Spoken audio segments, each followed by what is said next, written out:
41 பேர் இறந்த உடனே துண்டக்காரன் துணியக்காரனே யார் எங்கே இருக்கானே தெரியல. ஓடி ஒழிச்சவங்க அந்த தலைவர் முன்னிலையில் அங்கே இருக்கவங்ககிட்ட நானும் ரவுடி தான்னு சொல்லி வடிவேல் சொன்ன மாதிரி சொல்லியிருப்பாங்க. அதெல்லாம் பெரிய விஷயம். 41 பேர் இறந்த உடனே துண்டக்காரன் துணியக்காரனே யார் எங்கே இருக்கானே தெரியல. ஓடி ஒழிச்சவங்க அந்த தலைவர் முன்னிலையில் அங்கே இருக்கவங்ககிட்ட நானும் ரவுடி தான்னு சொல்லி வடிவேல் சொன்ன மாதிரி சொல்லியிருப்பாங்க. அதெல்லாம் பெரிய விஷயம். 41 பேர் இறந்த அந்த சம்பவத்தில் மாண்புமிகு தமிழக முதல்வர் நடந்து கொண்ட முறையை உலகமே பாராட்டுகின்றது. சாமானிய மக்கள் வரைக்கும் எவ்வளவு பெருந்தன்மையாக நடந்துகிட்டாங்கன்னு சொல்லுது. அதை சிறுமைப்படுத்தவர்கள் சிறுமைப்பட்டு போவார்கள். குறுகிய எண்ணமோ கொடூரமான எண்ணமோ அல்லது ஒருவரை தண்டிக்க வேண்டும் அல்லது பழிதீர்க்க வேண்டும் என்ற உணர்வு இருந்திருந்தால் 41 பேர் இறப்புக்கு கைது செய்து சிறையில் அடைத்திருப்பார்கள். நடைபெற்ற சிறப்பு பொதுக்குழு கூட்டம் தமிழ்நாடு முதலமைச்சர் ஒரு குறுகிய மனப்பான்மை கொண்டவர், அரசியல் காழ்ப்புணர்ச்சியோடு சட்டப்பேரவையில் பேசியிருக்கிறார். தாவேகா தலைவர் விஜய் கடுமையான விமர்சனத்தை முன்வச்சிருக்காரு. எப்படி பார்க்குறேன் விமர்சனத்தை? நாடே பார்த்துக்கிட்டு இருக்கு. 41 பேர் இறந்ததுக்கு கூட ஒரு நிமிஷம் நிற்காம அப்படியே சென்னை திரும்பி அவங்களுடைய இல்லத்தில் போய் உட்கார்ந்துக்கிட்டதா. அதனால நம்முடைய மாண்புமிகு முதல்வர் அவர்கள்ட்ட தொலைநோக்கு பார்வை உண்டு. குறுகிய எண்ணம் இருக்காது. குறுகிய எண்ணமோ கொடூரமான எண்ணமோ அல்லது ஒருவரை தண்டிக்க வேண்டும் அல்லது பழிதீர்க்க வேண்டும் என்ற உணர்வு இருந்திருந்தால் 41 பேர் இறப்புக்கு கைது செய்து சிறையில் அடைத்திருப்பார்கள். ஒருபோதும் நம்முடைய மாண்புமிகு முதல்வர் அவர்கள் அப்படிப்பட்ட செயல்களில் அற்பமாக சிந்திக்கின்றவர்கள் அல்ல. அவர் சொன்ன வார்த்தை உலகமே போற்றுகிறது. எந்த அரசியல் கட்சி தலைவரும் அவர்களுடைய தொண்டர்களை அழைத்து வந்து அவர்களை கொலை செய்ய வேண்டும் என்று எண்ண மாட்டார்கள்.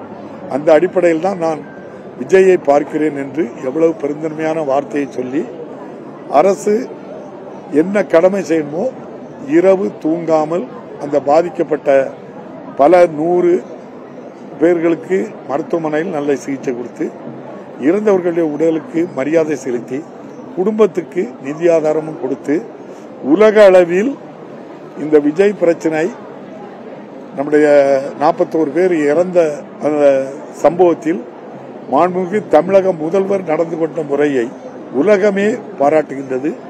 சாமானிய மக்கள் வரைக்கும் எவ்வளவு பெருந்தன்மையாக நடந்துகிட்டாங்கன்னு சொல்லுது. அதை சிறுமைப்படுத்தவர்கள் சிறுமைப்பட்டு போவார்கள்.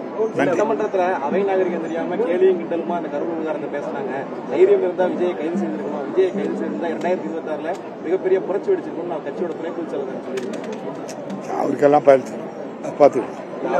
அரசியல் நாகரிகம் இல்லாம ஒரு ரவுடி போன்ற செந்தில் பாலாஜி நடந்துக்கிறாருங்கிற விமர்சனத்தை ஆதரவு பேசுறாரு. யார் ஓடி ஒளிஞ்சது அப்படிங்கிற கடுமையான விமர்சனத்தை பதிவு பண்றாரு. அதுக்கெல்லாம் எதிர்வினை தெரிவிக்காம 41 பேர் இறந்த உடனே துண்டக்காரன் துணியக்காரனே யார் எங்க இருக்கானே தெரியல. ஓடி ஒழிச்சவங்க அந்த தலைவர் முன்னிலையில் அங்கே இருக்கவங்ககிட்ட நானும் ரவுடி தான்னு சொல்லி வடிவேல் சொன்ன மாதிரி சொல்லியிருப்பாங்க. அதெல்லாம் பெரிய விஷயம். சட்டமன்றத்தில் கரு சம்பவம் தொடர்பாக முதலமைச்சர் பேசும்போது வடிகட்டின போய் அனைத்தையுமே பேசியிருக்கிறாரு. இதை உச்சநீதிமன்றமே தலையில் கூட்டு விஜய் சொல்லியிருக்காரு. நேற்று சட்டமன்றத்தில் ஒரே பொய் தான் பேசியிருக்காங்க குற்றச்சாட்டம் நாடு பார்த்துக்கிட்டு இருக்கு.